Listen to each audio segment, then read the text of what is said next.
माझं ठरलंय, जेव्हा मी निवृत्त होईन तेव्हा मी माझं बाकीचं जीवन वेद, उपनिषद आणि नैसर्गिक शेती करण्यात घालवणार आहे. केंद्रीय गृहमंत्री अमित शहांनी बुधवारी एका कार्यक्रमात केलेलं हे विधान. या विधानाची चांगलीच चर्चा झाली. अमित शहांनी थेट आपल्या निवृत्तीनंतरचा प्लॅन सांगितल्यानं आश्चर्य व्यक्त केलं गेलं. पण त्यानंतर लगेचच एक दुसरी बातमी आली. ही बातमी होती राष्ट्रीय स्वयंसेवक संघाचे सरसंघचालक मोहन भागवत यांनी केलेल्या एका विधानाची. जेव्हा 75ची शाल अंगावर पडते त्याचा अर्थ आता थांबावं असा असतो. या मोरोपंत पिंगळेंच्या विधानाची आठवण मोहन भागवत यांनी सांगितली. यावरून आता उलटसुलट चर्चा सुरू झाल्यात. राष्ट्रीय स्वयंसेवक संघ पंतप्रधान नरेंद्र मोदींना वारंवार सूचना देतोय की तुम्हाला आता निवृत्त व्हावं लागेल, असं विधान संजय राऊत यांनी केलं. संघ आता पंतप्रधान मोदींना निवृत्तीचा विचार करायला सांगत आहे का, असा प्रश्न यामुळे आता व्यक्त केला जातोय. अर्थात भाजप हा राजकीय पक्ष आहे, तर राष्ट्रीय स्वयंसेवक संघ ही एक हिंदुत्ववादी विचारसरणीची संघटना आहे. त्यामुळं भाजपच्या अंतर्गत गोष्टींमध्ये संघ हस्तक्षेप करत नाही, असं संघाकडून वारंवार सांगितलं जातं. पण असं असलं तरी संघाचा भाजपवर असलेला प्रभाव हा लपून राहिलेला नाही. आता भाजपच्या राष्ट्रीय अध्यक्ष निवडीचा मुद्दा हा गेल्या अनेक दिवसांपासून लांबणीवर पडलाय. संघ आणि भाजपमध्ये एकमत होत नसल्यामुळेच भाजपचा राष्ट्रीय अध्यक्ष ठरत नसल्याच्या चर्चा आहेत. भाजपच्या राष्ट्रीय अध्यक्षपदासाठी संघानं काही मापदंड घालून दिल्याच्याही बातम्या आल्या आहेत. त्यात आता अमित शहांच्या निवृत्तीच्या विधानानंतर थेट सरसंघचालकांनी 75चा दाखला देणं यात काही वेगळे संकेत दडल्याचं बोललं जात आहे. संघ खरंच मोदींना बाजूला करतोय का? गेल्या काही दिवसातल्या घडामोडी नक्की काय सांगतात पाहूयात या व्हिडिओमधून. नमस्कार, मी शार्दूल आणि तुम्ही बघताय बोल भिडू. सगळ्यात आधी सरसंघचालक मोहन भागवत यांनी केलेलं विधान काय आहे ते बघूयात. बुधवारी Moropant Pingale architect of Hindu resurgence या पुस्तकाचा प्रकाशन सोहळा नागपूरमध्ये पार पडला. यावेळी सरसंघचालक मोहन भागवत यांनी संघाचे ज्येष्ठ पदाधिकारी दिवंगत मोरोपंत पिंगळेंच्या आठवणी सांगितल्या. मोरोपंतांच्या 75 निमित्त त्यांचा सत्कार करण्यात आला होता. त्यांना शाल देण्यात आली. त्यावेळी 75चा अर्थ मला कळतो. जेव्हा 75ची शाल अंगावर पडते त्याचा अर्थ आता थांबावं, इतरांना संधी द्यावी असा होतो, असं मोरोपंत पिंगळेंनी सांगितल्याचं मोहन भागवत यांनी म्हटलं. आता भागवत यांनी मोरोपंतांची आठवण सांगण्यासाठी हे विधान केलं असलं तरी त्यांच्या विधानामागच्या टायमिंगची चर्चा होते. केंद्रीय गृहमंत्री आणि सहकार मंत्री अमित शहा यांनी सहकार संवाद या कार्यक्रमात आपल्या निवृत्तीनंतर आपण वेद उपनिषदांचा अभ्यास आणि नैसर्गिक शेती करणार असल्याचं शहांनी सांगितलं.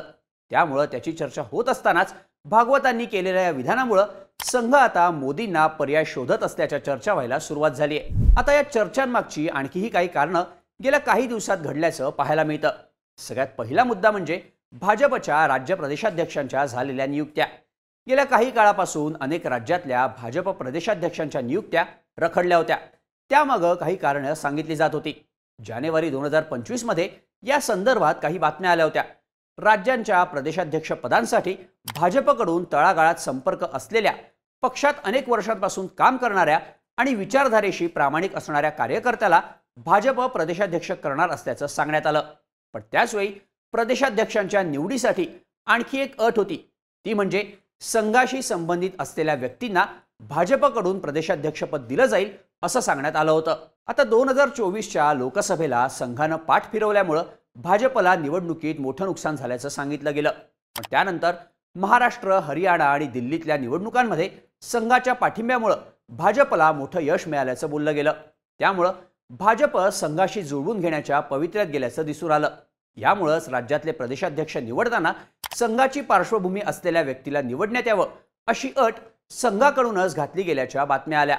आता अलीकडेच भाजपकडून महाराष्ट्रासह इतरही महत्त्वाच्या राज्यांमध्ये पटापट प्रदेशाध्यक्षांच्या नियुक्त्या केल्या गेल्या.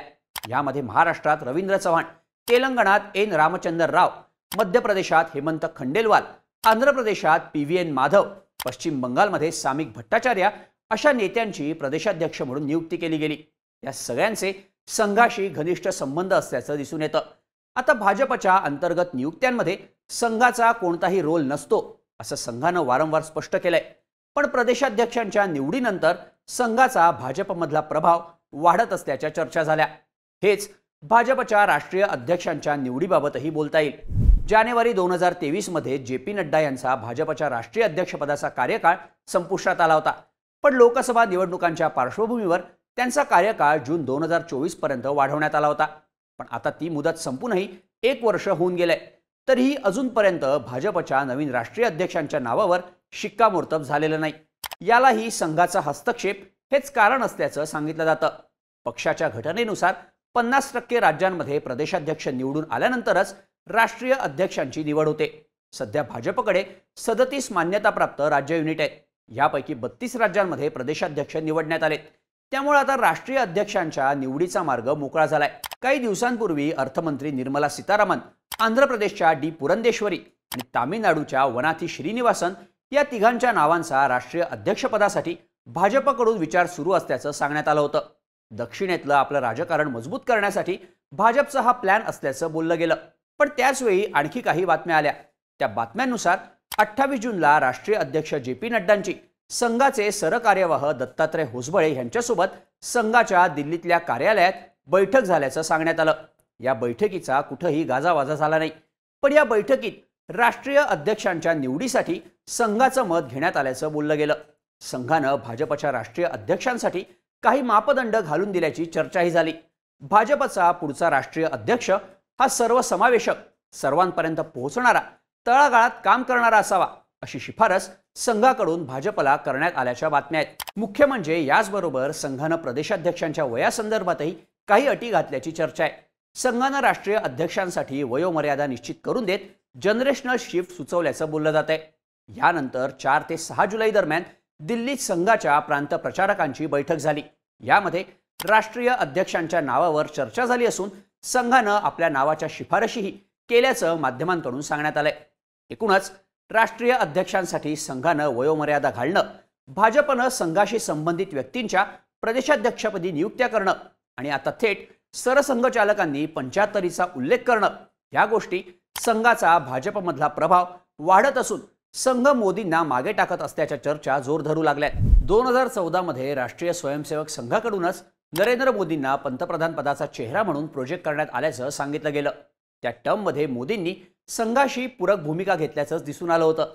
पण नंतर त्यातल्या त्यात दुसऱ्या टर्मनंतर संघाशी संबंधित नेत्यांना बाजूला करणं, संघाशी जुळवून न घेणं अशा गोष्टी मोदींकडून करण्यात आल्याचं बोललं गेलं होतं. 2024च्या लोकसभा निवडणुकीआधी जे.पी. नड्डा यांनी आता भाजपला संघाची गरज नाही, भाजप सक्षम असल्याचं वक्तव्य केल्यानं संघाची नाराजी दिसून आली होती. त्यामुळं नंतर पंतप्रधान नरेंद्र मोदींनी संघाशी जुळवून घेण्याचे प्रयत्न केले. पण आता मोदींनी वयाचा दाखला देऊन संघाशी संबंधित असलेल्या व्यक्तींना ज्याप्रमाणे भाजपमधून बाजूला केलं, तोच वयाचा मुद्दा घेऊन संघ मोदींना बाजूला करण्याच्या प्रयत्नात आहे का, असा प्रश्न उभा राहतोय. संघाला आता आपल्या विचारसरणीशी एकनिष्ठ असलेला आणि आपल्या मर्जीतला नेता भाजपचा पुढचा चेहरा म्हणून पुढे आणायचा आहे का, अशाही चर्चा होत आहेत. तुम्हाला या सगळ्याबद्दल काय वाटतं? संघ नरेंद्र मोदींना खरंच बाजूला करतोय का? याबद्दलच्या तुमच्या प्रतिक्रिया आम्हाला कमेंट करून नक्की सांगा आणि अशाच माहितीपूर्ण व्हिडिओजसाठी बोल भिडूच्या YouTube चॅनलला सबस्क्राईब करायला विसरू नका.